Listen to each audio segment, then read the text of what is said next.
کربلا ہو بلا۔ ایک دفعہ کا ذکر ہے کہ ایک بطخ دریا کے کنارے رہتی تھی کیونکہ اس کا نر مر چکا تھا۔ وہ بیچاری ہمیشہ بیمار رہتی تھی۔ ایک دن اس کی طبیعت زیادہ خراب ہو گئی تو وہ ڈاکٹر کے پاس گئی۔ ڈاکٹر نے اسے بتایا کہ تمہاری بیماری ایسی ہے کہ تم جلد ہی مر جاؤ گی۔ اسے یہ سن کر صدمہ ہوا کیونکہ اس کے پاس ایک انڈا تھا۔ اسے ڈر لگا اگر میں مر گئی تو اس انڈے کا کیا ہوگا، جس کے خوش سے جلد ہی بچہ نکلنے والا تھا، اور پھر اس بچے کو کون سنبھالے گا۔ لہٰذا وہ اپنے سب دوستوں کے پاس گئی جو جنگل میں رہتے تھے۔ اس نے اپنے دوستوں کو اپنی ساری کہانی سنائی لیکن انہوں نے مدد کرنے سے انکار کر دیا۔ بیچاری بطخ نے ان کی کافی منتیں کیں کہ خدا کے لیے تم لوگ مرنے کے بعد میرے بچے کو اپنا سایہ دینا، لیکن کسی نے اس بات نہ مانی۔ بیچاری بطخ بھی کیا کرتی؟ اس کے ذہن میں خیال آیا کہ کیوں نہ میں اپنے بھائی مرغے کے پاس جاؤں، وہ ضرور میری مدد کرے گا۔ لہٰذا وہ مرغے کے پاس گئی اور اسے سارا قصہ سنایا۔ مرغ بھائی، آپ میرے بچے کے ماموں جیسے ہو، پلیز آپ ہی میرے بچے کو اپنا سایہ دینا۔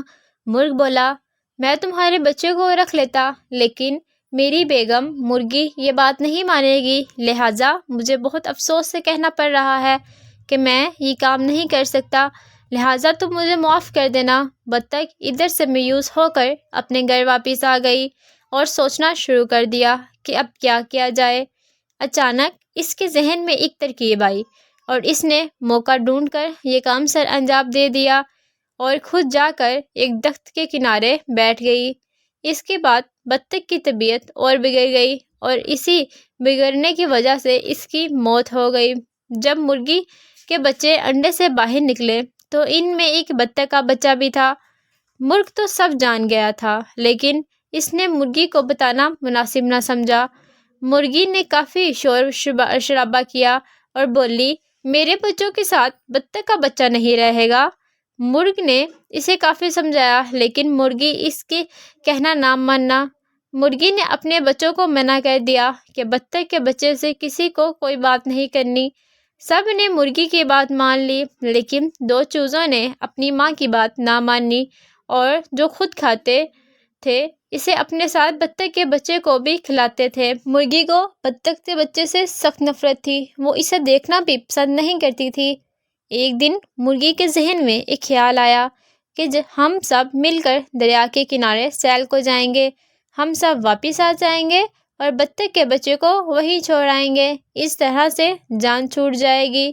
وہ لوگ سیل کو نکلے۔ وہاں پہنچتے ہی ایک چوزا دریا کے کنارے چلا گیا اور ڈوبنے لگا۔ یہ دیکھ کر مرغی زور زور سے چیخنے چلانے لگی۔